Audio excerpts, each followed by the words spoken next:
जय हिंद दोस्तों। हम लोग आज से UP triple SC lower PCS 2026 के लिए वीडियो क्लासेस शुरू कर रहे हैं। आज की इस वीडियो में हम लोग सबसे पहले उत्तर प्रदेश स्पेशल को कंप्लीट करेंगे, यानी कि यूपी जी के जो 20 नंबर का आपका पोर्शन है इसको कंप्लीट करेंगे। ठीक है, तो बहुत विधिवत ढंग से बिल्कुल डेप्थ में चीज़ों को कंप्लीट करेंगे ताकि आप एमसीक्यू टेस्ट वगैरह प्रैक्टिस सेट वगैरह आप कहीं से भी लगाओ तो आप उस सेगमेंट से, उस टॉपिक से, उस सब्जेक्ट से क्वेश्चन टेकल कर लो। तो चलिए क्लास को हम लोग शुरू करते हैं। आप लोग इसकी पीडीएफ की टेंशन मत करिएगा, पीडीएफ अवेलेबल हो जाएगी। आप सिर्फ अभी क्लास को पूरा अच्छे से देख लो, समझ लो। ठीक है, जितने लोग चैनल पे नए हैं वो लोग चैनल को सब्सक्राइब करके बेल आइकन को प्रेस करके जरूर रख लें। सबसे पहले तो आपको ये स्क्रीनशॉट लेना है। ये पूरा सिलेबस है। ये किसका सिलेबस है? तो यूपी ट्रिपल एससी द्वारा जारी किया गया जो यूपी का सिलेबस है उसके अकॉर्डिंग इसको हमने बनाया है। ठीक है, जैसे आप देखोगे इतने टॉपिक आपके यूपी स्पेशल वाले पोर्शन पे आते हैं। ठीक है, इतने टॉपिक हैं। एग्जाम ओरिएंटेड कंटेंट पूरा रहता है जो भी हम आप लोगों को पढ़ाते हैं। ठीक है, पूरा कंटेंट कॉपीराइट है तो आप इधर उधर इन चीज़ों को नहीं कर सकते।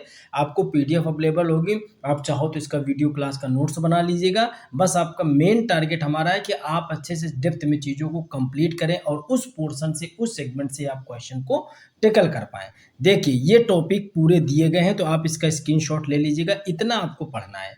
आज की वीडियो क्लास में हम लोग ये पहला वाला जो टॉपिक है इसको कंप्लीट करेंगे। ठीक है, आपकी ये 10 से 12 क्लासों में और 12 से 13 क्लास भी हो सकती है। 13 क्लासों में, क्योंकि एक एक वीडियो में हम 4-4, 2-2, 3-3 टॉपिक को कंप्लीट करेंगे। आज पहली क्लास है तो सिर्फ पहला टॉपिक कंप्लीट कर रहे हैं। आपको बता दें कि 12-13 क्लासों में हम पूरा यूपी जी के कंप्लीट कर देंगे। ठीक है, तो क्लास को आप चैनल को सब्सक्राइब करके रख लीजिएगा ताकि क्लास जितनी भी डालें उनका नोटिफिकेशन आपको मिलता रहे। बिल्कुल बेसिक से समझेंगे तो चलिए शुरुआत करते हैं। देखिए, जब हम लोग इतिहास पढ़ते हैं तो इतिहास को विद्वानों ने क्या किया, 3 भागों में डिवाइड किया। अब 3 भागों में डिवाइड करा तो इतिहास में एक काल हो गया प्रागैतिहासिक काल, दूसरा हो गया आद्य ऐतिहासिक काल, तीसरा हो गया ऐतिहासिक। देखो हम बिल्कुल आपको बेसिक समझा रहे हैं। बेसिक समझाने के बाद हम आपको वो पढ़ाएंगे कि यहाँ से यूपी के क्वेश्चन कैसे बनना है। ठीक है, कौन से ऐसे साक्ष्य थे जो यूपी में मिले और वहां से क्वेश्चन बनता है। ठीक है, ऑब्जेक्टिव भी आपके कराएंगे। देखो 3 भागों में बांटा गया, प्रागैतिहासिक, आद्य ऐतिहासिक, ऐतिहासिक। प्रागैतिहासिक काल वो काल कहलाया जहां पे लिखित साक्ष्य नहीं मिले, सिर्फ पुरातात्विक साक्ष्य यानी खुदाई से साक्ष्य मिले। ठीक, उनमें लिखित साक्ष्य नहीं मिले। आद्य ऐतिहासिक काल में क्या था कि इसमें लिखित साक्ष्य मिले, ठीक है, लेकिन उनको पढ़ा नहीं गया क्योंकि लिपि की खोज नहीं हो पाई। तो यहाँ पे साक्ष्य के स्रोत क्या हो गए, पुरातात्विक और लिखित, ये दोनों हो गए। लेकिन जब ऐतिहासिक में पढ़ते हैं तो यहाँ पे लिपि की भी खोज हो गई, अक्षरों की खोज हो गई, तो यहाँ पे साक्ष्यों को आसानी से पढ़ा गया। तो यहाँ पे जो इस ऐतिहासिक काल की जो जानकारी मिलती है वो उसके 3 स्रोत हो गए। एक तो पुरातात्विक स्रोत हो गए यानी खुदाई से, दूसरे लिखित स्रोत हो गए, तीसरे जो विदेशी या जो आए उन्होंने अपनी यात्रा को बताया, उन्होंने इनके बारे में जानकारी दी। तो 3 आप लोगों को ये बेसिक चीजें समझ में आ गई, प्रागैतिहासिक, आद्य ऐतिहासिक और ऐतिहासिक, ये समझ लिया। अब प्रागैतिहासिक में 3 चीजें हैं। ठीक है, इसमें हम लोग मुख्य रूप से पाषाण काल को पढ़ते हैं। पाषाण काल का मतलब है वो काल जो पत्थर का काल था। ठीक है, इसमें 3 पार्ट है, पुरापाषाण, मध्य और नवपाषाण। ठीक, आद्य ऐतिहासिक में हम लोग सिंधु सभ्यता और वैदिक काल पढ़ते हैं, जबकि हम लोग ऐतिहासिक काल में जो इतिहास है, प्राचीन भारत का इतिहास, मध्य इतिहास और आधुनिक इतिहास को पढ़ते हैं। तो हमारे जो क्वेश्चन बनते हैं इसमें हिस्ट्री से यूपी जीके में वो क्वेश्चन कहाँ से बनते हैं, तो वो क्वेश्चन अभी हम लोग देखने वाले हैं जो पाषाण काल वाला क्षेत्र है, पूरा पाषाण, मध्य पाषाण और नवपाषाण। यहाँ से आप लोगों को क्वेश्चन इसमें पूछता है कि बेलन घाटी कहाँ है, सिंगरौली कहाँ पे है, ठीक है, उनसे कहाँ कोल्डीवा कहाँ पे है, धान के साक्ष्य कहाँ से मिले, तांबे के साक्ष्य कहाँ से मिले। ठीक है, इसके अलावा जैसे पूछ लेता है कुल्हाड़ी का साक्ष्य कहाँ से सबसे पहले मिला, जो यूपी से रिलेटेड है। ठीक है, वो चीज़ें हमें यहाँ पे देखने की ज़रूरत है। इसके अलावा इतिहास में हम लोग 1857 की क्रांति देखते हैं तो वहाँ से भी यूपी में महाजनपद, वहाँ से, तो ये चीज़ें अलग है, वो पोर्शन हम आगे आपको करवाएंगे। ठीक है, अभी हम लोग देखने वाले हैं पाषाण काल से रिलेटेड।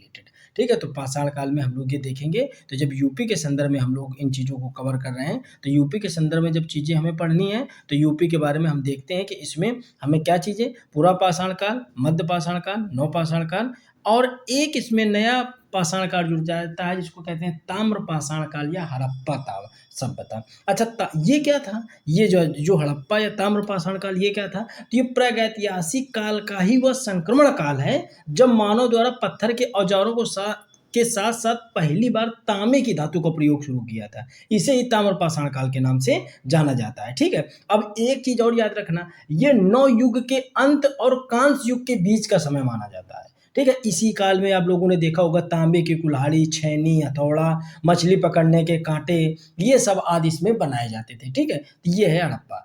अब हमने आपको बताया इसमें हमें पढ़ना है बिल्कुल सीधा सा, इसमें कोई बहुत रॉकेट साइंस नहीं है। देखो, सबसे पहले हमने अपना सिलेबस देखा, प्राचीन इतिहास एवं पुरातात्विक शास्त्र। तो हम प्राचीन इतिहास में हमने ये बेसिक समझा है कि ये इतिहास में आप लोगों को पढ़ना होता है और हमारा जो मोटो है वो क्या है, ये वाला पोर्शन है। तो जब हम इसी पोर्शन को कंप्लीट कर रहे हैं तो हमने देखा कि हमें पूरा पाषाण काल, मध्य पाषाण, नवपाषाण और हड़प्पा यानी ताम्रपाषाण, हमें 4 पाषाण काल से देखने हैं और चारों से क्वेश्चन कैसे बनते वो हमें देखना है। तो हमने देखा, तो सबसे पहले हमें देखना है पूरा पाषाण काल। तो जो हम लोग पूरा पाषाण काल की बात करते हैं, ये है हमारा पूरा पाषाण काल। ठीक है, अब पूरा पाषाण में जब बात करते हैं तो यहाँ पे आपको बेलन घाटी, ये इंपॉर्टेंट है, बेलन घाटी यानी ये प्रयागराज में है। यहाँ पूरा पाषाण काल से लेकर के नवपाषाण काल तक के साक्ष्य मिलते हैं। इन्होंने प्रोफेसर जो जी.आर. शर्मा के निर्देशन में यहाँ पे खुदाई करी गई थी और जो खोज हुई, लोहदा नाला के क्षेत्र से अस्त निर्मित मातृ देवी की प्रतिमा प्राप्त हुई। ठीक है, किसकी? मातृ देवी की प्रतिमा प्राप्त हुई जो वर्तमान में कौशाम्बी संग्रहालय पे रखी गई है। कहाँ पे रखी गई है? कौशाम्बी संग्रहालय पे रखी गई है। खुदाई हुई थी, ठीक है, बेलन घाटी प्रयागराज में। किसके द्वारा? Professor G.R.. शर्मा के निर्देशन में खुदाई हुई थी। तो मूर्ति काहे की मिली थी? तो मातृ देवी की प्रतिमा मिली थी। आज कहाँ पे रखी गई है? तो कौशाम्बी संग्रहालय में रखी गई है। सिंगरौली घाटी, सोनभद्र, यहाँ से पूरा पाषाण काल के औजार मिले। ठीक है, यहाँ से किसके? यही डायरेक्ट पूछता है कि सिंगरौली घाटी किस काल का है? तो पूरा पाषाण काल के औजार मिले थे। और बेलन घाटी में पूरा पाषाण काल के भी मिले और नवपाषाण काल, मतलब पूरा पाषाण, मध्य और नव, इसी में तीनों के मिले हैं। ठीक है, ये कहाँ पे है? तो आपने सिंगरौली सोनभद्र में, जगह भी पूछ लेता है सिंगरौली कहाँ है, तो सोनभद्र में है। चकिया चंदौली में, यहाँ से भी कई साक्ष्य देखने को मिले हैं। तो आपको 3 जगह याद रखनी है। बेलन घाटी कहाँ पे है? तो बेलन घाटी यूपी के प्रयागराज में है। सिंगरौली सोनभद्र में है यूपी के। चकिया चंदौली में है। सिंगरौली से किसके साक्ष्य मिले हैं? पूरा पाषाण काल के। बेलन घाटी से किसके साक्ष्य मिले हैं? तो बेलन घाटी से मातृ देवी की प्रतिमा मिली है जो कि कौशाम्बी संग्रहालय में आज भी सुरक्षित रखी गई है, जिसकी खुदाई प्रोफेसर जी.आर. शर्मा के निर्देशन में हुई थी। आई होप पूरा पाषाण काल में ये 3 जो बातें बताई हमने, जहाँ से क्वेश्चन पूछता है, आपको अच्छे से समझ में आया होगा। चलिए आगे देखते हैं। ये बैच से रिलेटेड जानकारी, अगर आप बैच से जुड़ना चाहते हैं, पूरा आपको कंप्लीट कंटेंट मिलेगा। ये 4 पीडीएफ नोट्स मिलेंगे प्लस आपको करंट अफेयर भी मिलेगा। क्या? करंट अफेयर की भी पीडीएफ मिलेगी। या आपको इसमें यूपी स्पेशल मिलेगा, जो हम आपको पढ़ा रहे हैं, आपको नोट्स नहीं बनाना पड़ेगा, पूरा कंप्लीट डाटा आपको मिलेगा। ठीक है, इसके बाद कंप्यूटर मिलेगा, इसके बाद पूरा सामान्य अध्ययन मिलेगा और पीवाईक्यू पिछले जो यूपी ट्रिपल के 15 से 20 सालों के वो पीवाईक्यू आपको मिलेंगे। ठीक है, प्लस करंट अफेयर। तो ये आपको बुकलेटें मिलेंगी, पीडीएफ फॉर्म में मिलेंगी। आपको कुछ नहीं करना है, जीएस रिव्यू का एप्लीकेशन डाउनलोड करना है, वहाँ से बैच को बाई करना है, वहाँ से आपको 1 महीने में पूरा कंप्लीट डाटा आप लोगों को उपलब्ध करा दिया जाएगा। ठीक है, कोई दिक्कत हो तो इस नंबर पे 87 26 36 25 33 पे आप व्हाट्सअप करके जानकारी ले सकते हैं। चलिए, हमने अभी पूरा पाषाण काल पढ़ लिया, अब हम लोग मध्य पाषाण काल पढ़ते हैं। ठीक है, मध्य पाषाण काल में हम देखते हैं, तो मध्य पाषाण काल में एक जगह आती है सराय नहर राय, ये प्रतापगढ़ में जगह है। यहाँ से 14 सावधान, ठीक है, मिले थे, जिसमें 100 का सिर्फ पश्चिम और पूर्व, ये इंपॉर्टेंट है, कहाँ? पश्चिम और पूर्व की ओर थे। यहाँ से 8 गर्त चूल्हे और मानवीय आक्रमण युद्ध के साक्ष्य भी मिलते हैं। तो कहने का मतलब यहाँ से क्या, सराय नहर राय से क्या मिला हमें? तो सबसे पहले 14 सावधान मिले, ठीक है, जिनका सिर ये था कि पश्चिम और पूर्व की तरफ था। दूसरी चीज 8 गर्त चूल्हे मिले। मैदहा प्रतापगढ़, ये भी पूछा जाता है, ये तो कई बार एग्जाम में रिपीट हुआ है। यहाँ से हड्डी एवं सींग से निर्मित उपकरण या आभूषण मिले। ठीक है, दूसरी चीज स्त्री पुरुष के एक साथ दफनाने यानी युग्म समाधान के भी साक्ष्य मिले। तो मैदहा मादहा से क्या मिले, हड्डी एवं सींग के निर्मित साक्ष्य और युग्म समाधान के साक्ष्य मिले। दमदमा ये भी प्रतापगढ़ में है, ये तीनों कहाँ पे, प्रतापगढ़ में है। यहाँ से 41 मानव समाधान मिले, ठीक है। एक कब्र में 3 मानव कंकाल को एक साथ दफनाने का साक्ष्य मिला। लखैया ये भी प्रतापगढ़ में है, यहाँ से शिलाश्रय से सर्वाधिक 17 मानव कंकाल मिले हैं। तो मध्य पाषाण काल में जितने आपने साक्ष्य पढ़े यूपी से, वो सब कहाँ पे हैं, प्रतापगढ़ में है। ये अच्छी बात है। मादहा, दमदमा, लखैया, सरायनहा राय, ये सारे प्रतापगढ़ में। बस आपको इतना याद रखना, जो 41 मानव समाधान मिले थे वो कहाँ से मिले थे, तो दमदमा से मिले थे। लखैया से 17 मिले थे। मादहा से क्या मिले थे, तो युग्म समाधान एवं हड्डी एवं सींग के निर्मित उपकरण मिले थे। और 14 समाधान एवं 8 गर्त चूल्हे सरायनहा राय से मिले थे, ठीक है। ये आपको याद रखना है। चलिए अब नवपाषाण काल पढ़ लेते हैं भाई। पुरापाषाण, मध्यपाषाण, नवपाषाण। नवपाषाण में देखते हैं लहुरा देव, ये संत कबीर नगर में जगह पड़ती है यूपी के। यहाँ से कृषि का प्राचीनतम साक्ष्य मिला था, ठीक है। कृषि का प्राचीनतम साक्ष्य मिला था। ये चावल के साक्ष्य थे, किसके, चावल। इंपॉर्टेंट बात क्या है कि जो देव संत कबीर नगर में है, वहां पे चावल के साक्ष्य कृषि के रूप में मिले थे, ठीक है। अब देखो, नवीनतम खोजों के अनुसार यह मेहरगढ़ से भी पुराना माना जाता है, ठीक है। तो मेहरगढ़ से भी लहुरा देव का जो है ये सबसे पुराना साक्ष्य माना जाता है। तो लहुरा देव से क्या मिला, हमें चावल के साक्ष्य मिले, ठीक है। कभी कभी पूछता है कि लहुरा देव से किसके साक्ष्य मिले, तो कृषि के साक्ष्य मिले। कृषि में किसके मिले, तो हमें चावल के साक्ष्य मिले थे, ठीक है। कोल्ड हिवा ये भी प्रयागराज में है। यहाँ से किसके साक्ष्य मिले, तो चावल यानी धान की भूसी के साक्ष्य मिले, ठीक है। देखो, लहुरा देव से चावल के साक्ष्य मिले, लेकिन भूसी के साक्ष्य कहाँ मिले, किसकी भूसी के, धान की भूसी के। कहाँ से मिले, तो कोल्डीवा से मिले, ठीक है। अब देखो, चौपानी मांडो ये भी प्रयागराज में है। तो इसमें क्या मिले, यहाँ से हाथ से बर्तन बनाने के सबसे पुराने साक्ष्य मिले हैं, जो पुरापाषाण से नवपाषाण तक के संक्रमण काल को दर्शाता है। अब देखो इंपॉर्टेंट क्या हो गया यहाँ पे नवपाषाण काल में आपको 3-4 चीजें याद रखनी है। सबसे पहले क्या याद रखना है कि यहाँ पे चावल के साक्ष्य मिले हैं। चावल के साक्ष्य जो मिले हैं, यानी चावल कहो या कृषि कहो, वो लहुरा देव संत कबीर नगर से, कोल्डीवा से चावल की भूसी के साक्ष्य मिले हैं, और चौपानी मांडो से हाथ से बर्तन बनाने वाले साक्ष्य मिले हैं। इंपॉर्टेंट है, याद रखिएगा। जगह जगह से सीधे पूछता है, लहुरा देव निम्नलिखित में कहाँ पे पड़ता है, यूपी में। जगह पूछ ले, संत कबीर नगर। बहुत इंपॉर्टेंट है, इस बात को बार बार हम जोड़ दे के कह रहे हैं, क्योंकि आप लोअर पीसेस का पेपर देने वाले हो, क्वेश्चन डेप्थ में आएंगे, ठीक है। इसी बार से आपने आइडिया लगा लिया होगा लेखपाल में। जो आपने मिस्टेक लेखपाल में करी है, वो यहाँ पे मिस्टेक नहीं करनी है आपको, ठीक है। चलिए, अब ताम्रपाषाण काल या हड़प्पा काल कहा जाता है, तो इसके बारे में हमें पढ़ना है। इसके बारे में हमने आपको बता ही दिया। अब देखो, आलमगीरपुर ये मेरठ में है। यह हड़प्पा सभ्यता का सबसे पूर्वी स्थल माना जाता है। किसका, पूर्वी स्थल माना, जो हिंडन नदी के किनारे बसा हुआ था। यहाँ से कपास उत्पादन, मिट्टी के बर्तन, मृदभांड और तांबे की चूड़ियां मिली हैं। इनके साथ आपको देखने को कहाँ से मिलेंगे, आलमगीरपुर से। किसके, कपास उत्पादन, मिट्टी के बर्तन, उन्हीं को मृदभांड कहा जाता है। मनके, तांबे की चूड़ियां, इतने साक्ष्य हमको आलमगीरपुर मेरठ से मिले। ये किस काल का है, तो ये ताम्र युग कह लो या पाषाण काल कह लो। किसका, हड़प्पा सभ्यता पाषाण, ठीक। ये आप इसको नाम दे दो, ठीक है भाई। आपने पढ़ा पुरापाषाण, मध्यपाषाण, नवपाषाण। एक और इसमें पाषाण काल है ताम्रपाषाण के नाम से। हमने आपको बताया ताम्रपाषाण वही प्रागैतिहासिक काल का संक्रमण काल है, जब मानव द्वारा पत्थर के औजारों के साथ साथ पहली बार तांबे की धातुओं का उपयोग किया गया था, ठीक है। तो इसी को कहा गया है ताम्रपाषाण। ये नवपाषाण के युग का अंत और कांस्य युग के बीच का काल है भाई। नवपाषाण हमने पढ़ा उसके अंत से और कांस्य युग के पहले का, ये बीच का काल कहलाता है ताम्रपाषाण, ठीक है। अब देखो, सनौली, ऊपर सिंगरौली पड़ा था, वो सोनभद्र में था, लेकिन सनौली ये बागपत में है। यहाँ से हड़प्पा कालीन समाधान, युद्ध के रथ प्राप्त हुए हैं, जो अत्यंत महत्वपूर्ण खोज मानी जाती है। हुलास और बड़ा गांव सहारनपुर में है। हुलास ये कई बार एग्जाम में पूछा गया, यूपी पीसीएस में पूछा गया कि हुलास कहाँ पे पड़ता है, तो ये यूपी का है, हुलास सहारनपुर। इस यहाँ से उत्तर हड़प्पा कालीन संस्कृति के साक्ष्य मिलते हैं। हस्तिनापुर, मेरठ और अतरंजी खेड़ा, एटा, ठीक है। यहाँ से ताम्रपाषाण और लौह युगीन साक्ष्य मिलते हैं। क्या, लौह युगीन साक्ष्य देखने को मिलते हैं। तो अतरंजी खेड़ा ये याद रखना एटा में है। कहाँ पे है, एटा में है। आपने क्या अभी पढ़ा, आपने पूरा डाटा पढ़ लिया, पाषाण काल, मध्य पाषाण काल, नवपाषाण काल और ताम्रपाषाण काल।